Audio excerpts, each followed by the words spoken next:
रहे तेन को दम दुम कर दे मैं दम करन बह गया मैं यार कर देने केड़ी अपने घर दे बच्चे ने हां ते ना ताके भी आपा केड़ा कर दे हां वो मैं उत्ते बैठा दम भरूं ते ओ जनाब चढ़ा मोटरसाइकिल ते नहीं उधर दवाई लाया नाल दम करा के आ गया मैं कहा चल यार वो भी अल्लाह दे नेक बंदे ने असि चलो गुनहगार जिवें में भी आए किसे को लाया आया ना मैं कहा यार खैर है आप भी अल्लाह का ही नाम पढ़ना है उन्हें भी रब का नाम पढ़ा शिफा तो रब देनी है बंदे को शिफा नहीं शिफा रब ने देनी है तो असा सिर्फ रब का नाम लेना है वो मैं कहा यार दम दुम करने हैं मैं ना शुरू किया मैनू आता जी कारी साहब गल है बस तो साई वाले जी हम दम करा के आए हैं तो तुई तो धागा साढ़े कोल है तो उनका की करिए मैं ਹੁਣ ਤੂੰ ਐਂ ਕਰ ਵੀ ਮੁੜ ਤੂੰ ਸਾਹੀਵਾਲ ਵਾਲੇ ਨੂੰ ਵਰਤ ਵੀ ਤੂੰ ਜੋ ਉੱਥੋਂ ਕਰਾਇਆ ਹੈ ਇੱਕ ਹੋਰ ਥਾਂ ਤੋਂ ਵੀ ਕਰਾਇਆ ਹੁਣ ਤੀਸਰੀ ਵਾਰ ਤੇ ਫਿਰ ਮੈਂ ਪੁੱਛਦਾ ਵੀ ਹੁਣ ਮੈਂ ਉਹਦਾ ਕੀ ਕਰਾਂ ਉੱਥੇ ਪੈਸੇ ਵੀ ਕੁਦੇ ਆਇਆ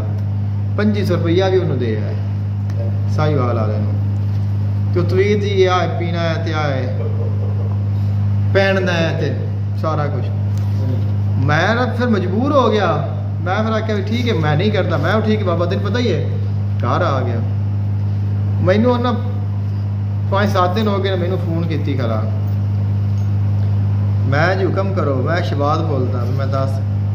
यार ना मेरे को गलती हो गई है मैं तेरे को की गलती हुई यार ना वो मैं तो जिहड़ा सी ना दम कराउणा सी तो मैं तो उदों मेरे ज़हन काम ही नहीं किया तो मैं तो वो मैं चला गया तो तेनों मैं फिर ना करन दिता ते हुण तू ऐं कर भी हुण तू ना दम कर मैं यार दम को मजाक है ये कोई गलती होने वाली गलती है भी मैं तेरे को बगैर पैसे लिया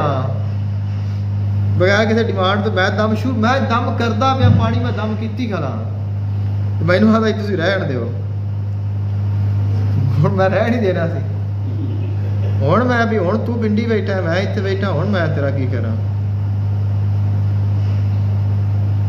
इवें दा मतलब है ना भी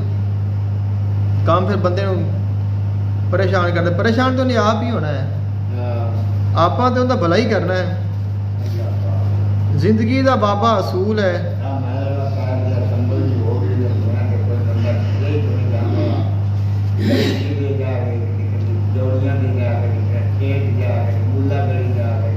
हाँ जी जो भी आप बाबा जिंदगी का असूल है किसी का फायदा हो ना हो रब करना है लेकिन नुकसान नहीं सोचना बुरा नहीं सोचना सोचना ही नहीं एक तो होंगे नहीं बंदा नहीं मैं करना नहीं या होंगे नहीं आप सोचना ही नहीं कोई गाल भी कट के चला जाता है उन्होंने यार कोई गल नहीं खुश रहे किसी तो ज्यादा हाँ आप भी कुछ नहीं यार जा यार क्यों तुम अगर किसी का अच्छा नहीं कर सकते तो बुरा ना करो क्योंकि अल्लाह ताला ने गल पसंद नहीं मखलूक तो सारी खुदा दी है